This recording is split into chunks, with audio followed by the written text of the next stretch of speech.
If I had a nickel for every time a middle-aged man disappeared from the tiny mountainside mining town of Silver Plume, Colorado by walking up one of the slopes outside of the little village, I would have 2 nickels, which isn't a lot, but it's very weird that happened twice. I'm Aiden Mattis, and welcome back to the Lore Line.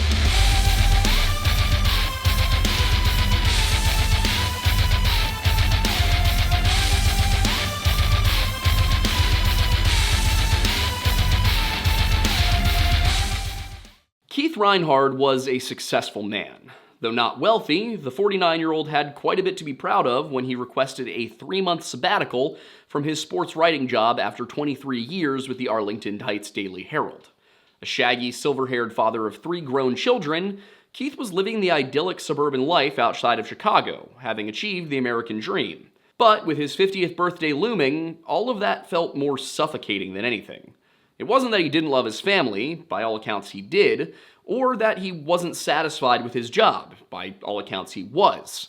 It was that he knew he wasn't getting any younger, and he was worried that his ability to go on life's adventures might soon come to an end. His solution to that looming sense of dread was a working vacation, and one which had the potential to provide the kind of long-term change that he sought.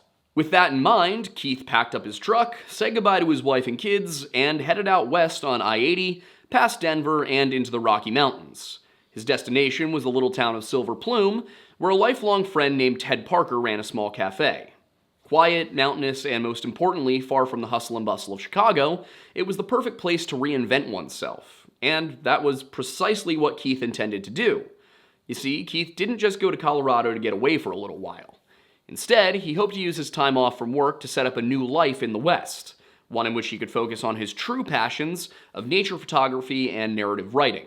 And he planned to fund that lifestyle by running a little antiques shop in town with his wife. While Silver Plume itself didn't have much of a population, he hoped that the summer tourist season coming in from Denver would bring people down Main Street and into the old Knights of Pythias building he'd rented for his business. And whether he knew it or not, Keith had in fact chosen the perfect place to peddle his wares, at least in the symbolic sense.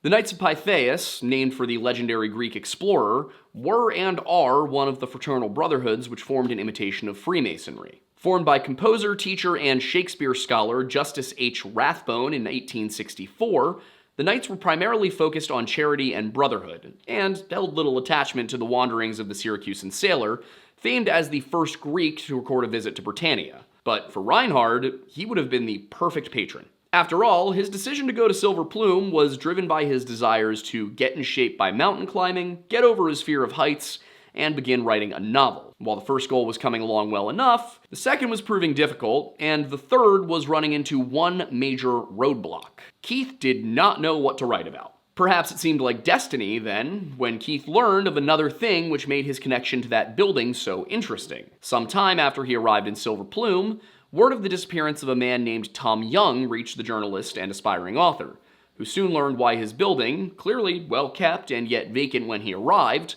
was in such good condition. As it turned out, the former Green Beret Tom Young's bookstore had occupied the space in the Knights of Pythias building until about 9 months earlier, when he seemingly vanished into thin air. So, when Keith heard about the mysterious case of Tom Young, the story became his muse. He wanted to know everything.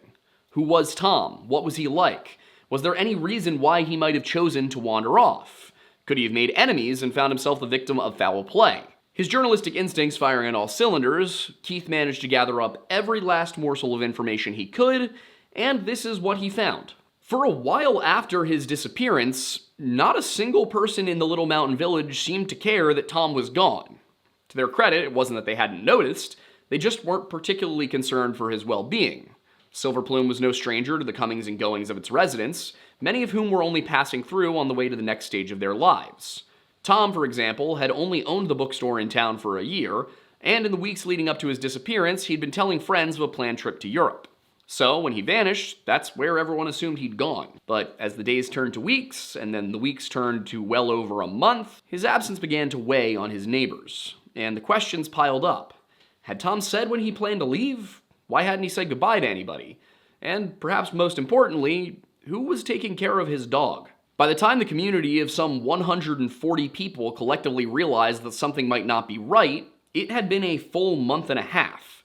and nobody even knew where to begin looking, so they didn't. Some figuring he'd simply chosen to disappear, while others wondered if perhaps he'd met some sort of accident in the mountains outside of town. After all, once home to nearly 1,000 residents, Silver Plume began its existence as a mining town at the tail end of the Colorado Gold Rush in the latter half of the 19th century, reaching its peak during the silver boom several decades later. Today, most of the people are gone, but still remaining are the shafts and strips which brought those precious metals out of the surrounding hills and mountains, many of them unmarked and overgrown, waiting to swallow whole the careless traveler. Even the most experienced hikers can make mistakes, and this seemed like a very plausible fate for the missing bookstore owner. As far as anyone could tell, on September 7th, 1987, Young closed up shop, locked the doors, and walked off into oblivion. And that made him the perfect subject for Reinhard's novel. It was a story that was tragic, mysterious, and without a fixed ending, right up until the moment that it wasn't. On July 31st, 1988, two elk hunters were scouting Republican Mountain north of Silver Plume when they came across something that was decidedly not an elk. Lying in the grass was a piece of green tarp, beside it two skeletons, and just a few feet away, a rusting Smith & Wesson Model 13. The remains were of a man and a dog, each with a single bullet through the head. Clear Creek County Sheriff Bob Cahill soon reported that the bodies belonged to Young and his black lab Gus, and the situation suggested one obvious scenario. Tom Young had taken his own life, as well as that of his dog. On the other hand, investigators found no evidence of a medical or financial problem that might have caused Young to be despondent, and nobody in town seemed to recall the man being unhappy in the days or the weeks before he had disappeared. What they did find was the date of Young's gun purchase, which had been about 4 days prior to the last anyone saw him in Silver Plume. That, it seems, was enough for the coroner and the sheriff to reach the same conclusion: that Tom's disappearance had been intentional, that his death was self-inflicted, and this was not so much a mystery as a very mundane tragedy. But for Keith, the discovery seems to have been very consequential. Throughout June and July, he had worked hard on his book, taking inspiration from the stories he gathered and weaving them into a fictional narrative centering on a character named Guy Gypsum, reportedly a figure constructed as a mix of himself and Tom. For 2 months, he had lived Tom's life. He'd worked in the same building, ate at the same cafe, and spent time with the same group of people. He learned everything he could about Tom Young from the people who knew him, and he'd woven a story based upon those details. And now he finally knew the ending to the true story upon which he had constructed his fictional one. The only thing left, if he was truly to follow in Tom's footsteps, was to do that literally. And so he did. On August 7th, 1988, 11 months to the day after Tom Young vanished, Keith Reinhard closed up his antique shop, told friends he was going for a hike up Pendleton Mountain, and walked into oblivion. But unlike Tom, nobody ever found him. But you know what we found? A better way to help you kick your bad habits. You know, if you found yourself indulging in a certain habit that involves smoke, nicotine, clouds, or perhaps vapors, Fume is a good alternative to that. Now, we've been working with this company for a very long time, about 1.5 years, almost 2 years now, I think. And we do that because we genuinely think it's a good product. You might have noticed that we generally recycle the same core group of sponsors, and Fume is one for a reason. It is a solid, high-quality product that feels like something from a bygone era, and what I mean in that is that it's made of wood and metal. It uses natural flavorings and plant-based fibers, and it's made out of solid wood, and it has these nice little magnetic clicks. You know, it's got a tactile design that feels very old world, very old west. Like if there was a cowboy with a fidget device or a mining prospector trying to look for an alternative to whatever mining prospectors carried with them, this would be it. And at the end of the day, what Fume is a habit replacement tool. So whether you're quitting, swapping, or just looking for something healthier to have when you need something to fidget with, it's probably the best option on the market. And I say that as somebody who has used it myself, as somebody who has friends who have used it, and who all give rave reviews for it. And I know I can see the comments already because we've gotten them before, about the oils and whatnot. The alternative's worse. Habit replacement tool. There is an alternative. This is better. So if you would like to give Fume a try, they are hooking up our viewers with a free topper when you order a journey pack. Just head to tryfume.com/lorelodge or scan the QR code on screen and use code LORELODGE at checkout. And now, speaking of bad habits disappearing, let's talk about people disappearing.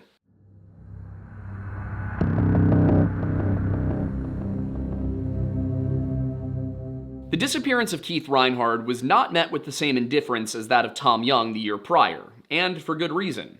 Where Tom had told nobody of his plans to go up Republican Mountain, Keith made a very public display of his intentions to climb the opposing peak. In fact, he invited just about everyone he told that he was going for a hike to come along with him, but nobody agreed to the trip. Perhaps that was because he was planning to leave around 4:30 in the afternoon for a hike that they all knew would take 6 hours at minimum, or because they simply didn't believe he was serious. It was no secret that Keith was afraid of heights, despite his intentions to get over that during his stay, and Pendleton Mountain towers 3,000 feet over Silver Plume streets. It would seem that the only person who did take him seriously was Ted Parker, who recalls that just before he left, his friend, who was wearing only a flannel shirt, blue jeans, and sneakers, and carrying no backpack or supplies, told him, "If I don't come back, call on the rescue." Keith didn't come down from the mountain that night, nor did he show up at the cafe the next morning, and Ted wasted no time in seeking help. Within a few hours, helicopters were on the scene, scanning the densely forested mountains as over 125 men and several dog teams from Alpine Search and Rescue searched on foot. Despite their best efforts, however, the veteran search and rescue team failed to make any progress. President Charlie Szymanski referring to the search as like looking for the proverbial needle in a haystack, in which the haystack is 3,000 vertical feet of 60-degree slope. Which I must say, personally, having done some hikes that were at that kind of slope, and being afraid of heights as I am, this seems odd to me. Like, literally the only reason I completed those hikes was because I had to. I did not have a choice in doing these hikes when I did them in Alaska. Keith very much had the choice to just go, you know what? I'm not going to do this today. But as far as anyone knew, he did do that.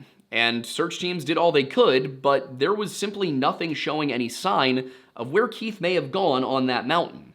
The only clue that anyone could find in the end came not from the mountain, but from Keith's computer. On one of the pages of his unfinished novel, Keith had written the following: Guy Gypsum changed into some hiking boots and donned a heavy flannel shirt. He understood Tom now and his motivation. Guy closed the door, then walked off towards the lush, shadowless Colorado forest above. In most cases, the story would end here, and in most retellings it actually does. The two Unsolved Mysteries episodes covering this case, from which most of the coverage is derived, both conclude in this way, as do YouTube videos and even news articles.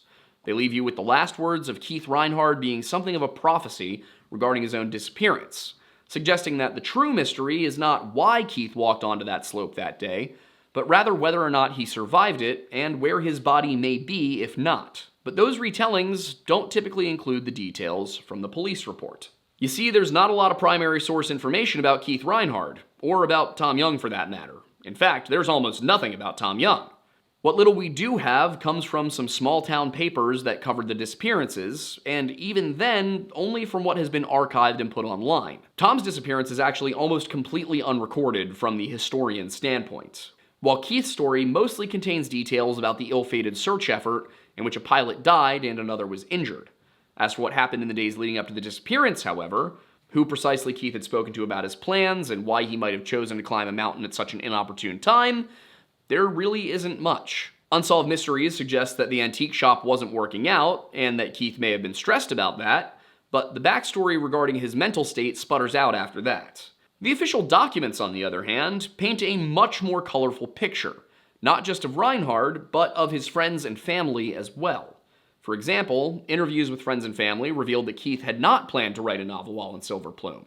According to investigators, when he came to Colorado on this visit, Reinhard had visions of setting up a business and living off the local economy. But as the summer went on and the receipts remained low, Reinhard became disappointed but ever optimistic. You see, apparently, he picked up writing with the intent to supplement his income by being a novelist. So the plan was actually never to be a novelist, it was to be an antiques and photography dealer. Also of relevance was the detail that this was not his first time visiting the little mining town. In fact, Ted Parker told Clear Creek County investigators that Keith had been visiting him in Colorado for the preceding 12 years, making him considerably more acquainted with the town than the popular narrative would have us believe. Not only that, but Keith and Tom had actually met on at least one occasion on Reinhard's last trip, adding yet another piece of connective tissue to their disappearances, and that was not the only one. As it turns out, Keith didn't just come to find the Knights of Pythias building. It was offered to him by Ted Parker. The man had rented the building to both of them, and that was not the end of his involvement. According to the police report, a check in Keith's register showed that he'd paid Ted $1,000 recently, which Parker told investigators was for rent on the shop and other monies owed. Now that is over $2,700 in today's money, which does seem like quite a bit for a rental space in a building that stood vacant for 2/3 of a year prior to Keith's arrival. So how much was rent and how much was debt? And what was Keith buying that was so immediately important that he couldn't have money wired from Illinois? Or so illicit that he couldn't pay for it by check? The answer to that question may have to do with something else that was found during the search of Keith's home. Inside of a film canister, police discovered a small amount of marijuana. And when they asked around about Keith's use, the whole town apparently clammed up. And based on the police report, it seems that investigators attributed this to the residents trying to protect their friend, but that's not the only potential reason for a bunch of people in a small mountain town to evade the police about his pot habits. That's not to say that there has to have been some sort of nefarious reason, but it does raise some questions about what kind of situations Keith was putting himself into, especially when the debt is factored into the equation. These weren't the only issues revealed by the report, however. Deputy Dauenhauer, the chief reporting officer, noted 2 problems during this visit, namely the lack of money coming in through the antique shop, as well as the associated probability that moving to Silver Plume might not work out, and the revelation that his wife of 2 years, Carolyn, was upset by the long-term separation. According to Dauenhauer's writing, she cried when she talked with Keith by phone, and Keith was a little down after these calls. And that second point about Carolyn is an important one to consider when you look at the argument that Keith walked away on purpose in order to start a new life, because she was due to fly in for a visit just 4 days after Keith disappeared. They had planned for her to come stay for a little while, and by all accounts, Keith was excited about that. So absent a psychotic episode of some kind, it seems odd that he'd just up and leave at a time like this. Then again, his mental health doesn't seem to have been in the best place, and it's possible that his relationship wasn't either. On the night before he walked into the wilderness, never to be seen again, Reinhard reportedly attended a party in town, and the stories people told about that evening lacked consistency. Upon finishing his interviews, Dauenhauer found that some people described Keith as having been sober, while others were certain that he'd been drunk. In the same vein, some claimed that he circulated freely, not talking at length to any one person, while others reported that he'd been in the company of a mystery woman. The woman, it seemed, had come in from Denver with the organizers of the party, which had begun in the old Knights of Pythias lodge room upstairs of Ted's Cafe, before it moved into Keith's apartment in the church next door. As for the mystery woman, police had a hard time tracking her down, and the report has some very odd writing regarding the subject. According to Dauenhauer, she was dropped as a lead during the search since she had returned to Silver Plume to visit Keith after the search was underway, and was apparently unaware that he was missing. The weird part is that the very next sentence reads, "Attempts to find out who she is have been unsuccessful," suggesting that police never actually interviewed her for themselves. If that's the case, then how could they be certain that she was unaware he was missing? Did they just ask around about her, get to the point where someone told them that she was surprised he was missing, and accept that without further questioning? Clearly someone knew who this woman was, assuredly the organizers of the party at least, and they must have rented or otherwise obtained the space above the cafe from Ted Parker. So there should have been enough there for them to track this person down, and yet as far as police were concerned, other than the possible name of Greta or Gretchen, it is unknown who this woman might be. Somewhat unsurprisingly, the inconsistencies don't stop there. While a number of witnesses, including Ted, said that Keith was determined to conquer Pendleton Mountain, others suggested that he didn't have any particular mountain in mind that day. Ted's version of events was the most detailed, including background information about Keith's insistence upon climbing Pendleton. He reflected on an earlier attempt at the summit, one on which Keith had struggled with the very physical climb with no path, loose rock, and heavy vegetation. Parker and Reinhard had made that attempt together, with Keith falling short at the top, and Ted later finding him a ways down and hanging onto a tree. The journalist never made it all the way up, and even struggled to come down due to the steep terrain. For that reason, as well as Keith's obvious lack of preparedness in not bringing anything but his clothes and a can of soda for a 6-hour hike that he was for some reason beginning at 4:30 in the afternoon, Ted was of the opinion that Keith had fallen victim to injury or exposure up on the mountain. On the other hand, not everyone seemed to agree that Pendleton Mountain was Keith's destination in the first place. One was Larry Docherty, Dowenhauer wrote, who had seen Keith at noon. And Larry said that Keith wanted to take a hike up a trail to the north of town, and asked if Larry wanted to come along. Now I just want to clarify, Pendleton Mountain is south of town. Republican Mountain, where Tom Young disappeared and was later found, is north of town. In any case, Docherty declined to come along for the trip, at which point Keith apparently suggested hikes to the north and south of town. So if Pendleton was his first choice, as Ted heavily implied, then why was Keith asking people earlier in the day if they'd want to join him for a hike up Republican Mountain? Now, one possibility would be that Keith really did intend to disappear, and that he told conflicting stories for the purpose of throwing off any search, but I have questions about that, and they're tied to what he was writing before he disappeared. The story of Reinhard's disappearance is often framed around his novel and his reported obsession with the case of Tom Young.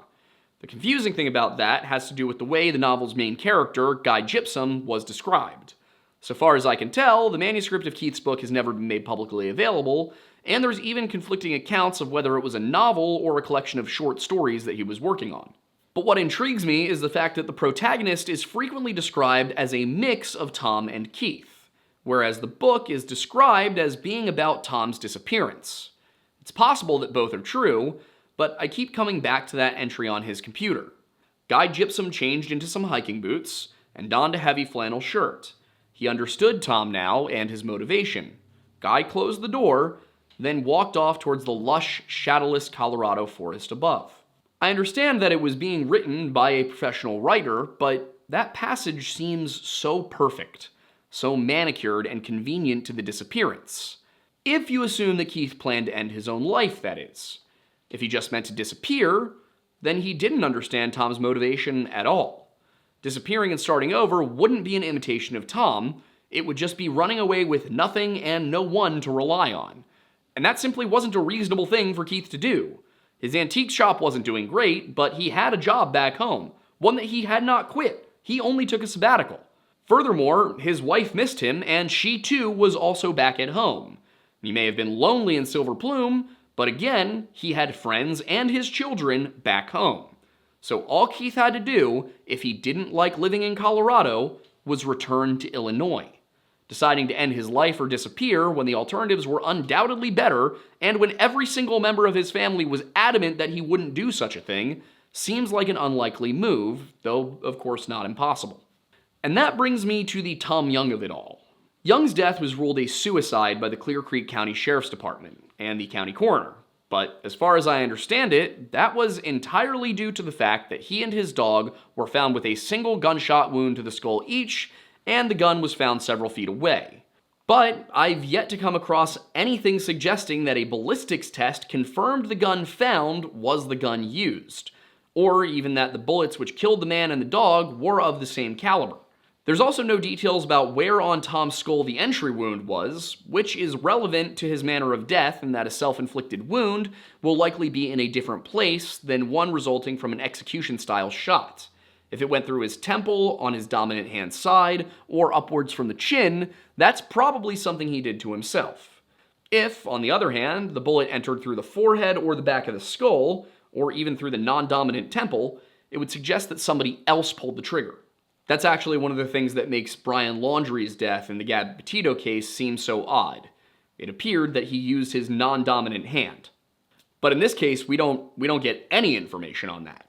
But beyond the issue of the firearm, it's just hard to tie this up in a way that makes sense. Police determined there were no signs that Tom was despondent or otherwise depressed in the weeks prior to his death, and there's also the fact that the body seemed as though it might have been hidden under a tarp at some point. Tag on the fact that in order for this to be what the police concluded it was, we have to assume that Tom would have needlessly killed his own dog. And then it just starts to smell funny.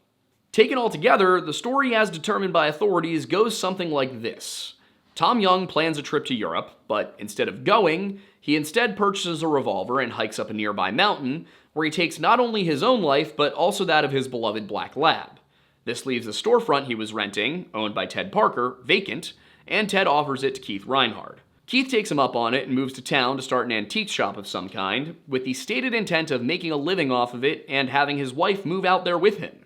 But he doesn't quit his job, he just takes a sabbatical, suggesting that he understood that this might not work out and he may need to return home, essentially using this summer as a trial run to see if the tourism industry can support his lifestyle. When the shop doesn't do well, he takes up writing and focuses on the disappearance of Tom Young.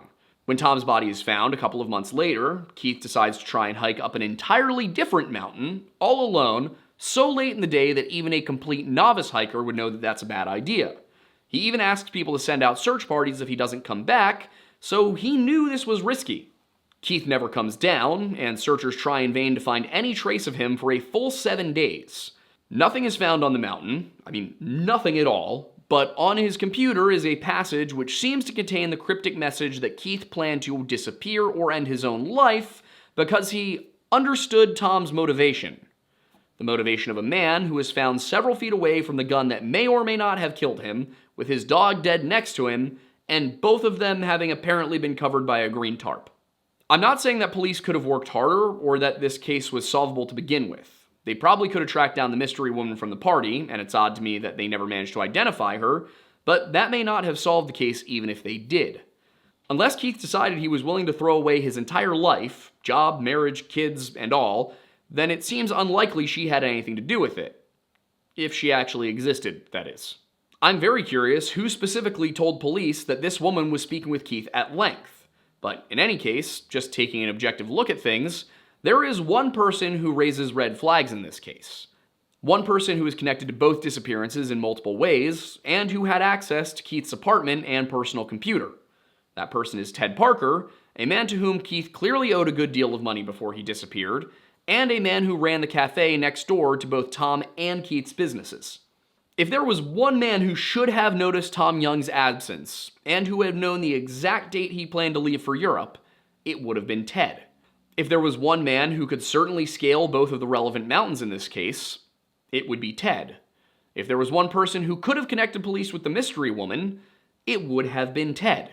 If there was one person who could have convinced Keith not to climb that mountain so late in the day, it would have been Ted. So, if I were looking at these cases as potential homicides, I know the very first person I would consider a suspect would be Ted. Of course, that is entirely speculative. It's very possible that Keith really did just make an incredibly stupid and reckless decision while trying to find his muse. It's possible that Tom Young did end his own life, that he tried to conceal his remains by covering himself with a tarp, and that winter snowfall moved the gun away from his body. If not for the fact that both disappearances happened within a year, within the same 2.5-mile radius of Silver Plume, and that both of them rented the same space from the same man, then I doubt anyone would look at these deaths or disappearances as remotely suspicious incidents. I will say that one interesting suggestion I saw online was that carbon monoxide poisoning could be to blame, and that some kind of leak affected both men and caused them to do what they did. Then again, it doesn't seem that anything has happened in the years since, so that might be unlikely.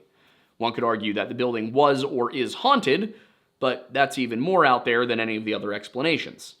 Unfortunately, there just wasn't enough coverage of this disappearance to come to any sort of conclusion, though supposedly there is a documentary in the works, and in a weird way that brings me to the final point I have to make in this episode. You see, back in 2014, a filmmaker named Eric Walters began working on a documentary on the Keith Reinhard case, under the title of Dark Side of the Mountain. And he seems to be of the opinion that Keith just got lost up there, though he admits that many in Silver Plume would strongly disagree with him. Reinhard's son Kai, for example, told CBS in 2018 that he thinks his father met with foul play. Now, as of 2025, the webpage for Dark Side of the Mountain is still online, but that appears to be the extent of it. While an IMDb page and a Twitter account both exist, and the former even gives a runtime, I've been unable to find any information about the film being released. According to the official website, it's in post-production, but it's said that since April of 2020, according to the Wayback Machine. As far as I can tell, the last time Walters mentioned the case on social media was also in 2020. So Walters was working directly with the family on the movie, as his site proves, and had finished filming with a release planned for 2020, and then it just never came out. Barring some kind of major misstep, like forgetting to ask for signed releases prior to filming, I'm struggling to see why this project was never completed. Obviously, COVID hit at that time, and that could have had something to do with it, but it just seems odd that so much work would never come to fruition, especially since editing is something that can very much be done from home if needed. We are very familiar with the concept of editing from home. Eric would be the only one who can explain what really happened with his movie, but the fact that it just never came out after years of work does make me even more suspicious about what was going on in that little mountainside town in the late 1980s. I'm going to try and reach out to Eric and see if he's willing to come on the show and talk through his thought process and tell us why it is he thinks that this was just an accident, which I will say is not remotely out of the realm of possibility. This would not be the first time somebody has done something unbelievably stupid on a mountain. In fact, it wouldn't even be the first time that somebody completely disappeared from a mountain while people knew they were on that mountain. We covered the story of, Paul LeMay. Paul LeMay, while we were up in Alaska. That was actually the one I was talking about where I had to finish those hikes. I couldn't stop. I couldn't turn around and say, you can't do this, because, content. Actually, the one that was just for content, I did turn around and go back down because I was just kind of dying. The other one, which was me just leading a hike up a 3,000-foot mountain. Why did I do that? It was only 1,500 feet. Anyway, point is, I had a panic attack doing that. I don't like climbing. I am scared of heights. But, while we were on that trip, I got a good idea of how you can disappear from a place people knew you were. Because if there's enough vegetation and enough rocks and things like that, you can just disappear completely. And in this case, there's the added bonus of mine shafts. One thing that I think would make a lot of sense in this situation is that maybe Keith went into an old mine shaft because it was getting dark and he realized he wasn't going to make it down from the mountain. And then maybe something caved in. Maybe he went in for shelter and there was a tragedy that happened that way. All of these are completely possible. This is one of those stories where the mundane options, the mundane explanations, are by no means unlikely. But what bugs me about it is everything leading up to what would have happened. Sure, we don't really know anything about Tom Young, and the only reason to be suspicious in his case is the connection to Keith's disappearance, as well as the strange circumstances of the remains. But even still, there's information that isn't out there about the remains, such as the entry and exit wounds. I will say I'm very interested, because I have the exact same revolver, on whether or not they found any of the casings, because .357 Magnum, it also can fire .38 Special, but in both cases, those are big casings. You think handgun, you think the little stubby ones that are really thick. These are more like rifle cartridges. Small rifle cartridges, but rifle cartridges nonetheless. Because they technically are. So, owning that revolver, and also, getting into the next part, owning a dog, owning two dogs actually, I cannot imagine being depressed enough that I would also choose to take my dog with me. To just be completely blunt about it, part of the reason I got a dog is because I was dealing with serious depression and anxiety in college, and I needed something to keep me here. Having something external, something that I care about, something that I love very much, at a time in my life where I felt pretty isolated, even if it was mostly in my head, was a deterrent from taking my own life. I don't know if Gus was more of a companion or more of an emotional support dog or whatever, but I cannot imagine hurting Archie. I cannot imagine being upset enough to leave Archie behind. I cannot imagine being upset enough to take him with me. There's just no circumstance in which I'm harming that dog. Now, of course, it is possible that Tom was dealing with PTSD, that there are things he was experiencing that I don't. But again, absent any further information, anything said about Tom would be speculation. But when you get Keith's disappearance involved, and we know that there are all of these conflicting stories, there's debt involved, there's mystery women involved, there's a whole town that seems incapable of giving a solid, consistent account of his actions the night before he disappeared, it starts to get weird. We know there's debt, we know there's drugs. They're not hard drugs, but this is the 1980s, and you're out in a place with very little real law enforcement. I wonder if the reason that Keith was going up there was to meet somebody, and that's why he wanted somebody to come with him, or if he wanted people to at least know that he was going to be somewhere, so that if he didn't come back down, they'd know to go look for him. After all, he said as much. He said, call on the rescue, as far as Ted Parker's story is. And again, Ted Parker's involvement is weird to me. I have no reason to believe he's responsible for what happened to either of these men, but he's just a little too involved in both stories. It could be totally coincidence, it could be something deeper than that, but there's no information on him. What I can tell you guys is that up until at least 2018, 2019, I know that Keith's sons, at least Kai, were trying to figure out what happened still. They were not satisfied with it was just an accident, positive that he would not harm himself, positive he would not abandon the family, and Kai at the very least believes it was foul play.